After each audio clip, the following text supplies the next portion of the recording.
Hello, everyone, and welcome to Slash Film Daily for April 4th, 2018. On today's show, we're going to discuss the latest film news. This is Slash Film Editor-in-Chief Peter Sciretta, and joining me on today's podcast is senior writer of SlashFilm.com, Ben Pearson. Hey, what's going on? And writer Hoai-Tran Bui. Hey, everyone.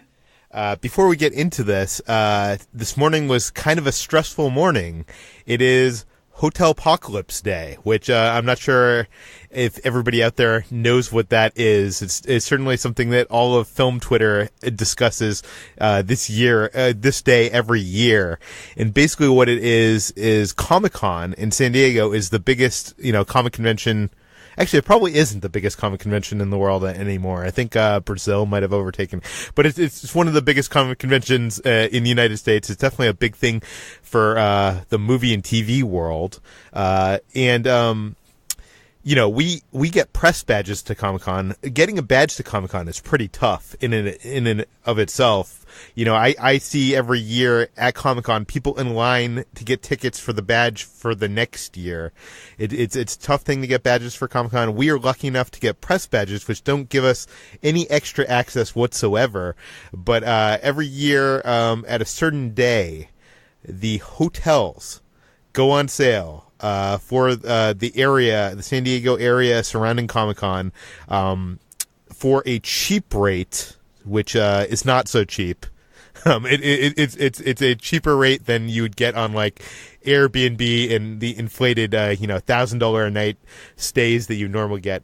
But this is basically the only way. If you want to stay within a mile of the San Diego Convention Center, you huddle at a computer and you have to get into this line system and fill out a form really fast, and it's this whole process, and it's anxiety. This is HT. This is your first year doing Hotelpocalypse.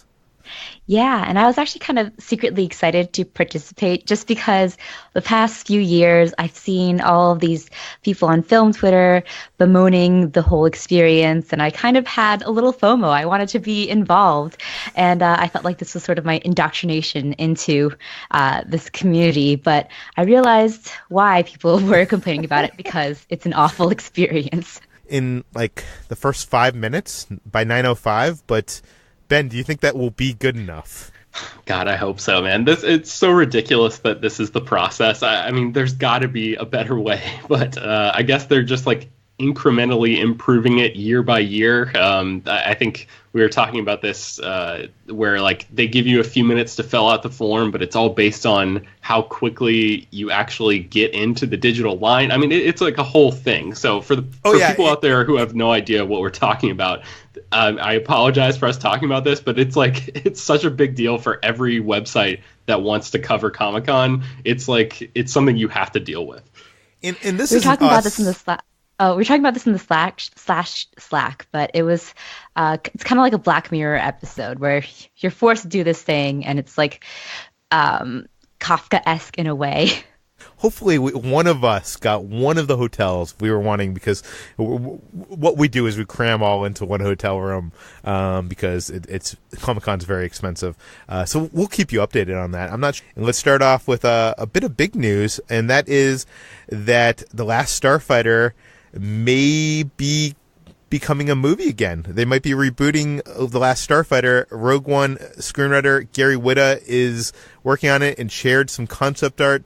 Ben, what do we know? Yeah, this morning, Gary Whitta, who wrote Rogue One and the Book of Eli, tweeted out some concept art for a new version of The Last Starfighter. And this was very cryptic. We didn't know exactly what was going on. He said that he was working on this with his co-writer, Jonathan Betuel. I think that's how you pronounce his last name, Betuel? I'm not sure. I apologize, Jonathan, if you're listening. But he's the guy who wrote the screenplay for The Last Starfighter, which is the 1984 sci-fi film. I actually never saw that movie growing up, but I know that a lot of people who did hold it in very high regard. It's one of those movies that apparently is very much of its time, but it made a huge impact on a generation of kids who grew up watching it. It's essentially about a kid who plays a video game, and that video game turns out to be a recruitment tool for an alien army who recruits this kid to help save the universe, that kind of thing. these tweets from Gary Whitta were, like I said, very cryptic. We didn't know entirely what was going on. He was tweeting like screenshots from the movie and just said, I might have a little bit more information for you later. And it turns out that information came in the form of an interview with IO9 where he explains how he ended up tracking down Jonathan Batul and pestering him with some fan questions and then actually working with him on a new version of The Last Starfighter. So a lot of people over the years have tried to remake this movie, but because Batul himself ended up owning some of the rights to the property, that was always the roadblock. People can never really get past him. So people like Steven Spielberg couldn't even access the rights to and purchase the rights to this property. So a lot of time, people would try, and then I think the closest that we really have to something like this right now is Seth Rogen's Hulu show Future Man, and Rogen himself is one of those people who tried to get this project made for years, and he eventually just sort of like took, I guess, was inspired by this movie and sort of twisted it into his own Hulu property there, but. Also, we mentioned yesterday Ernie Klein's novel Armada is also kind of like a Last Starfighter ripoff, and that's in development now.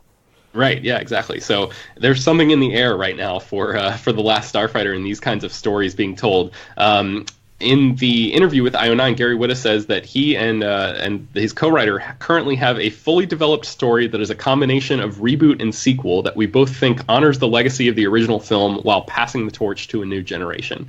So it does sound like there are still a few rights issues that need to be worked out before the movie officially gets a green light. He said that they're still speaking with Universal about this. This movie is not 100% a done deal yet, but he is sharing concept art from it, and it does sound like this is, closer than it's ever been before to actually happening because of the involvement of the original screenwriters in this project. So that's got to be exciting news for people who grew up watching this movie. Peter, are you one of those people? Did you grow up watching this film? I didn't grow up watching this film, but I revisited it, or I saw it probably 8 years ago, and it is a good concept. It was ahead of its time. It's not a good movie, but it's definitely a film that should be remade. It's perfect for today. Especially like this Ready Player One world. But I don't know. Something about this. I'm wondering what the chances of us actually seeing this movie are, because traditionally, when you have the rights to the movie, you do not release concept art on Twitter. Do you know what I mean? Like this seems almost like a play, like how that test short for Deadpool was leaked online, or something. This seems like it's being put online to drum up publicity, to maybe let the powers that be, that might be the sticking point for this rights, to let them have it, because I don't see any other reason for letting the world into this the early development process like this. Like, this is unheard of, really. Most of the time you do not see anything until the marketing train begins. Yeah, I think you're right. I think they're probably trying to convince people that there's an audience out there for this, and people, a passionate fan base who would support the movie. HT, did you ever see this film? I've actually never seen The Last Starfighter. I only know the premise of it, and I would be interested in seeing a remake. I think that video game movies, movies that are adapted off of video games, might not work, but movies that seem to take in the sort of structure and riff off of these video games do really well, and people really respond to it. So yeah, I'd be interested, although I think it's kind of funny that we have an almost oversaturation of Last Starfighter-esque projects going on right now. Yeah. I could totally imagine this project being called The Last Starfighter, The Next Generation, or The Last Starfighters. That's my pitch to Gary Whitta. But The Last Starfighter Legacy. Yeah. I mean, that would work. I'm sure. I wonder if they're going to bring back any of the actors from the original. Probably not.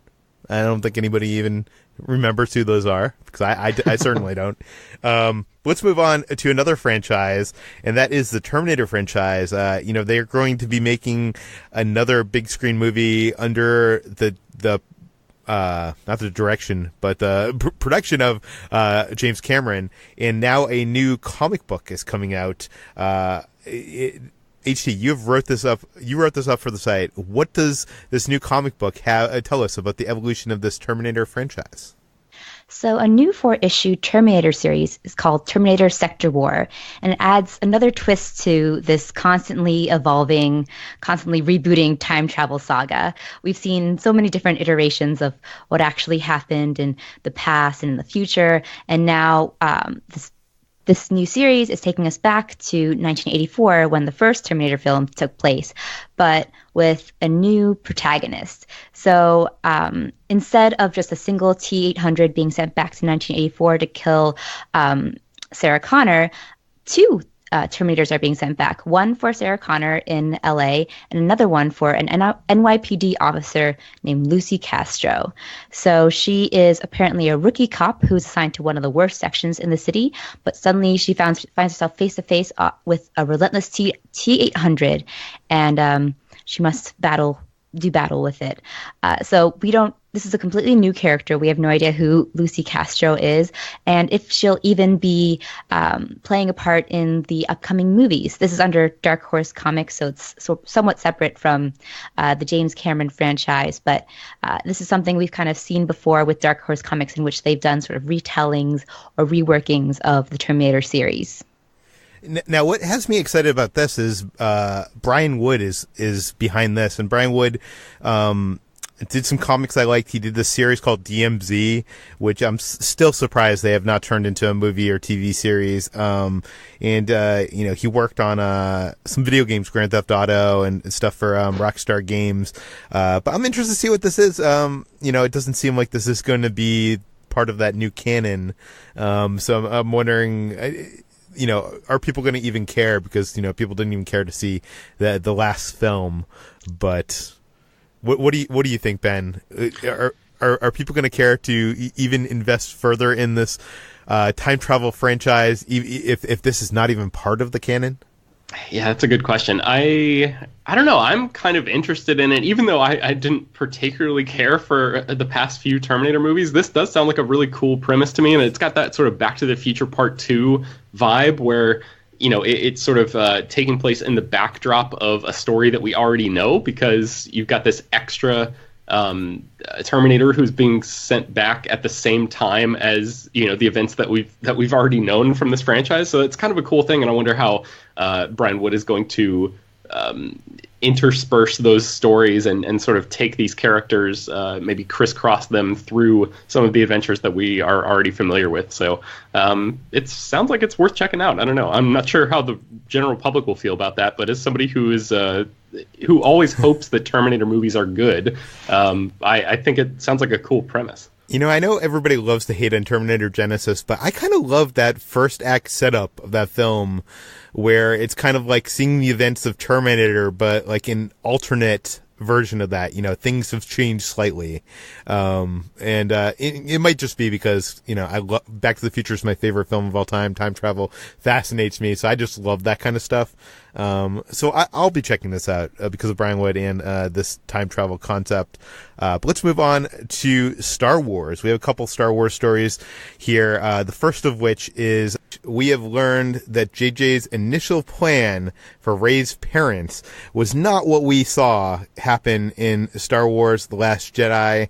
I guess spoilers for Star Wars The Last Jedi coming up here. Ben, what do we know? Yeah, so as revealed in Rian Johnson's Star Wars The Last Jedi, Rey's parents are nobody. According to Kylo Ren, they were filthy junk traders, sold you off for drinking money. They're dead in a pauper's grave in the Jakku desert. You come from nothing, you're nothing. So that was the big revelation of Star Wars The Last Jedi. It turns out that J.J. Abrams apparently had a different plan in mind. So in a new interview on the Happy, Sad, Confused podcast, actor Simon Pegg, who showed up in Star Wars The Force Awakens, playing, I think his name was Unkar Plot, that character. He revealed that he spoke with J.J. Abrams and that Abrams' initial plan for Rey's parentage was a little bit more traditional. So Joshua Horowitz, who is the host of the Happy Sad Confused podcast, tweeted, "Simon Pegg confirms what I've long heard. JJ had a much different plan for Rey's parentage.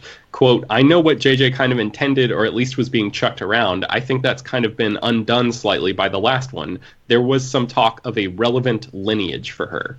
So that is Simon Pegg's quote about J.J. Abrams' initial idea there.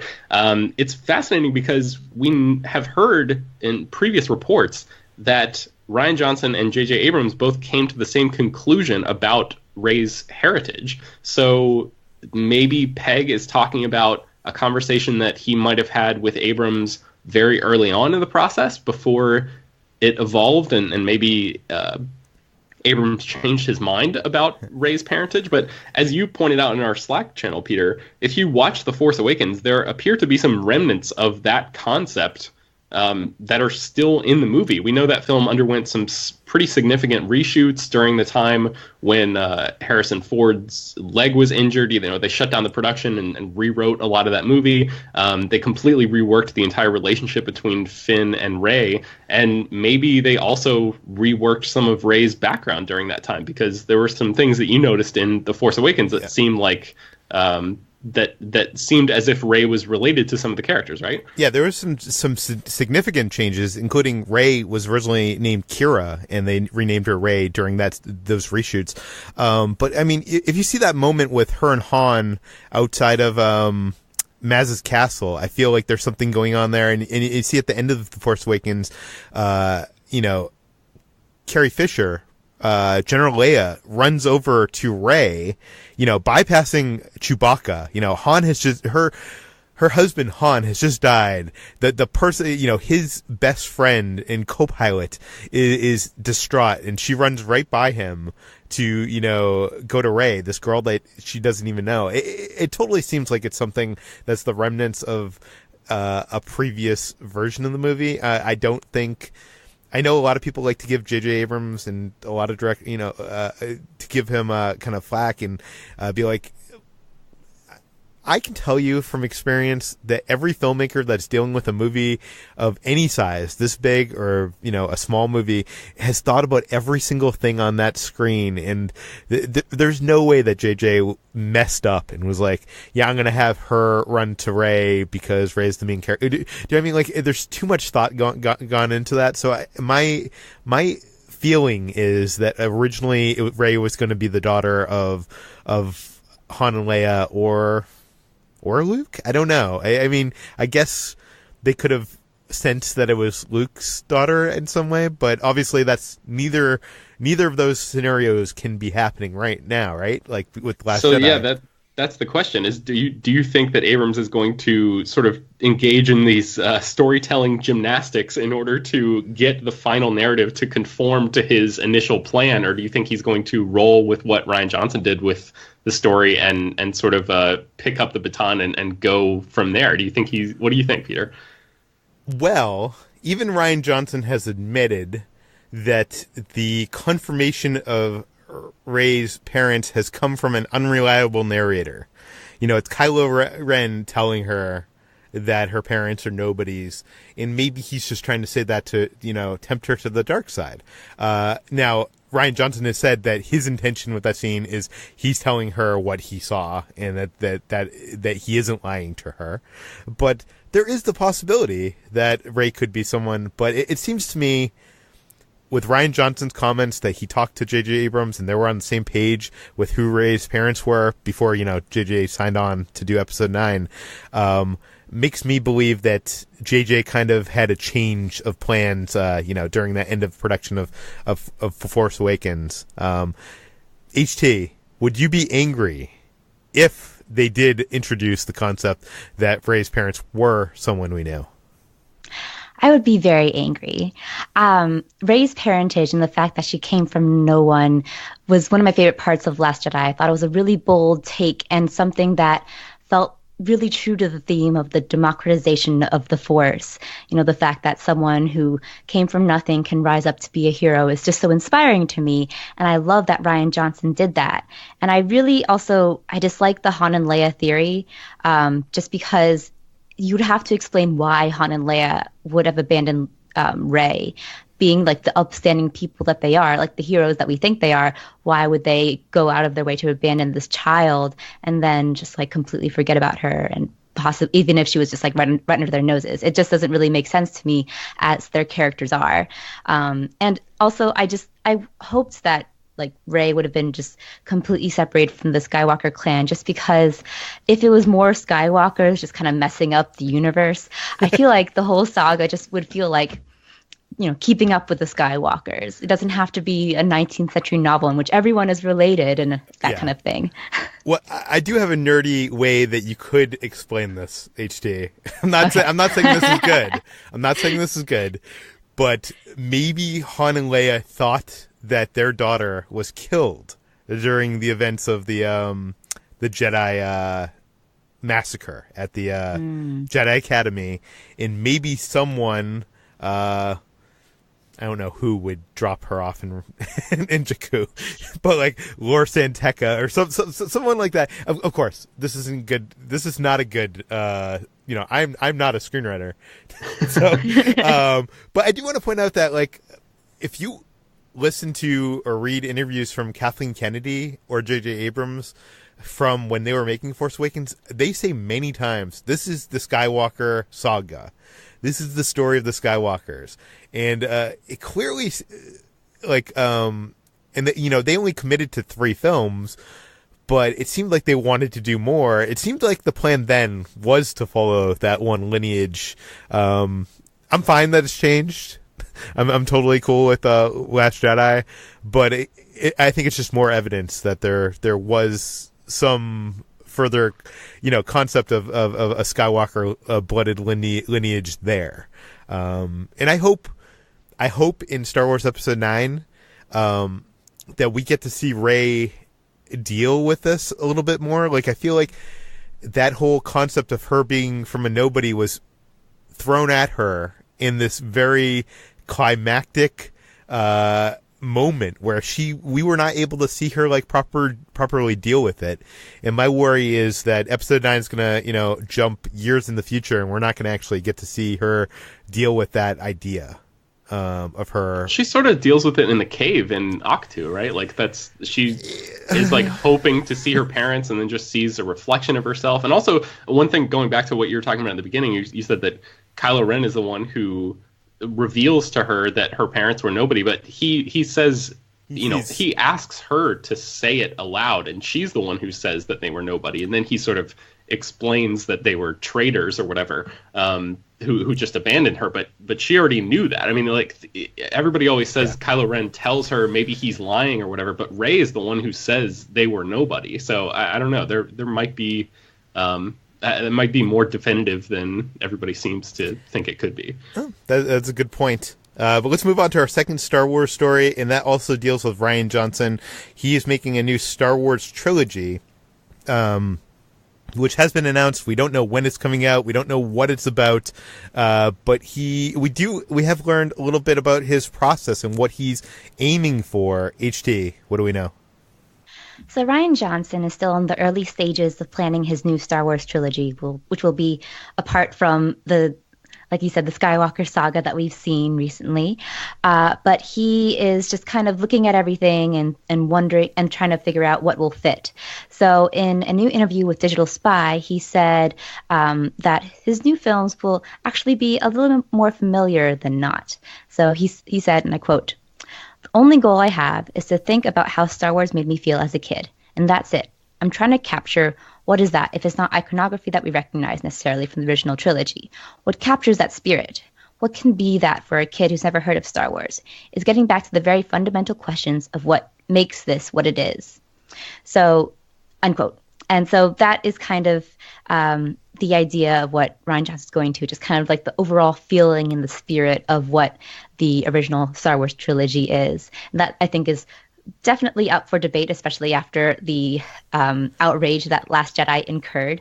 But you could see him going back to maybe Joseph Campbell's hero's journey that the first that A New Hope evokes, or maybe some of the ideas of like the mythology of original Star Wars. So it's all very up in the air, but it sounds really intriguing, and I really like Last Jedi as I've talked about before. So I'm excited for what Rian Johnson has in store for something that doesn't have, where he's just starting from scratch.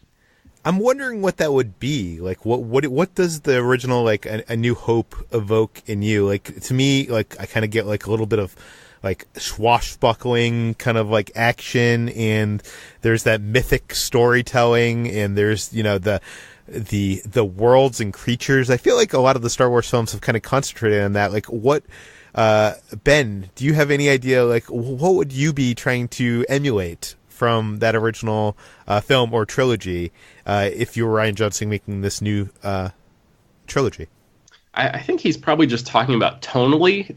There's like a purity to, especially A New Hope. That, you know, you mentioned the swashbuckling. There's a lot of these genres coming together, but the real essence of that movie is something that's pure. It's an adventure story through and through. And you don't, you know, as the Star Wars franchise has gone on, it's sort of picked up all this baggage along the way as the story has grown bigger and bigger over the years. So I think stripping all of the baggage away and just getting back to the purity of an adventure, whether that's, you know, coming from an unexpected place, or however he's going to work that into his new characters that he's creating, I think that might be what he's talking about, just the tonal sense of the purity that the original movie has. No, I totally agree. Let's move on to our next story, and that is that the Stranger Things creators are under attack from a filmmaker claiming that they ripped off his idea from a short film that he pitched to them. Ben, what do we know? Yeah, so Charlie Kessler is a filmmaker who made a short film called Montauk back in 2012. So he co-wrote, directed, and produced this short, and it ended up winning, I think, an award at a short film festival or something like that. Kessler, so the short film is basically about a kid who disappears and then reappears, and he has telepathy, and there's like military experiments going on, and it's based on the same sorts of materials that inspired the Duffer Brothers to create Stranger Things, which is the Montauk Project, which is a series of top secret government experiments that happened in Long Island that conspiracy theorists believe involved stuff like telekinesis and time travel. Whether or not any of this actually happened is a matter of debate, I guess, but that provided the foundation for Stranger Things. And actually, the original title of Stranger Things was actually Montauk. Right. Yeah. Exactly. And Kessler is essentially saying that he pitched he took his short and showed it to the Duffer Brothers and essentially pitched the idea for Stranger Things to them in 2014, and they then stole the idea and you know, went on to become the filmmakers that they are now, and the show went on to be a smash hit, and when it came out in the summer of 2016. And Kessler, I guess, has just been waiting around to get enough evidence and maybe the legal team together to be able to put forth this claim. So he's suing them, and then today the Duffer Brothers responded to the claim and said that Mr. Kessler's claim is completely meritless. He had no connection to the creation or development of Stranger Things. The Duffer Brothers have never seen Mr. Kessler's short film nor discussed any project with him. This is just an attempt to profit from other people's creativity and hard work. So it's interesting that there are obviously there are two different sides to every story, but it's rare that they're so different, right? That they can't even agree on the idea that Kessler showed them the short or pitched them or met up with them at this party in 2014 at all. So it remains to be seen exactly how this is going to shake out. We're obviously not lawyers or anything. I don't know. Yeah. What we can fully say about this, but we do know that the short was intended to be for something more, a launch pad to directing a feature film where he expanded on those ideas. We actually interviewed Charlie Kessler back in 2012 when Montauk first came out. So you can read more about this in the article at Slash Film. But I don't know, Peter, HT, do you guys think there's any validity here? I think it's a thin argument, just because Stranger Things itself is such a pastiche of all these different elements. I'm not saying that. I want Stephen King to come out and announce he's going to file a lawsuit against them. The 80s is going to come and file a lawsuit against Stranger Things. But yeah, it's just Stranger Things is an homage to all of these things, and it is based heavily on the Montauk case, but it's not like, the Montauk conspiracy theory was a secret or anything. I don't want to say public domain, but it's out there for everyone to sort of mine for either a TV show or a short film. So I don't really know how much validity they have or this man has to his case. Yeah, and it should be established that, things in Hollywood happen, parallel development is what they call it. It happens all the time. Ants and A Bug's Life, Armageddon and Deep Impact. These films get made at the same time. Ideas separately but similar happen all the time. I think, I don't have a law degree, obviously. I'm podcasting on a movie website. But I think if this guy could prove he was in the same room with the Duffer Brothers and showed them his project, then maybe he has a case. Maybe he's looking to get paid off. But other than that, I don't think there's any way he's going to win this lawsuit if he can't prove that in some way. But let's move on to our last and final story, and that is the continuing saga. The Candy Ass saga is what HT has called it. Dwayne Johnson is unsure if he's going to return for Fast and the Furious 9. HT, what do we know? So it all started on August 8th, 2016, when The Rock posted an Instagram speaking about the Fast and Furious 8 filming, saying that he had zero tolerance for candy asses. The internet went up in an uproar. Who was this candy ass? Who was the person that he was calling out for in the Fast and Furious crew? And it turns out that was Vin Diesel. And it thus sparked one of the greatest feuds in cinematic history, Vin Diesel versus The Rock, between a rock and a Vin Diesel place. I remember at first there was speculation that this was just like a feud that they were hyping up for a WrestleMania appearance or something. But and I wouldn't be surprised if that was the case, but no, it seems like it's a very real feud, and it's been brought up again after Dwayne Johnson spoke with Rolling Stone in an interview about possibly returning for Fast and Furious 9, and he said, quote, "I'm not quite sure. Right now I'm concentrating on making the spin-off, Hobbs and Shaw co-starring Jason Statham, as good as it can be. But I wish him all the best, and I harbor no ill will there just because of the clarity we have." Actually, you can erase the last part about no ill will. We'll just keep it with the clarity. Sorry. So Dwayne Johnson is, reigniting that feud and possibly taking himself out of the running for Fast and Furious 9, which is a really bold move because the Fast and Furious series has become incredibly reliant on Dwayne Johnson's character, Agent Hobbs, and Hobbs' introduction in, I think it was Furious 6, Furious 5 really reinvigorated the series and just kind of escalated it to the action-packed, ridiculous blockbuster that it is now. And now with him doing the spin-off, it seems like, it definitely, he's becoming more of the star than Vin Diesel, and he knows it. So it's very interesting that he just is continuing this feud with me, and the fact that the fate of the Fast and Furious franchise is little up in the air now. Ben, I know you used to be a huge fan of this franchise, not so much in the latest iterations. Do you think that the franchise is going to lose something not having Dwayne Johnson in that final film? And is there the possibility that the Hobbs film could outperform Fast 9 at the box office because of this?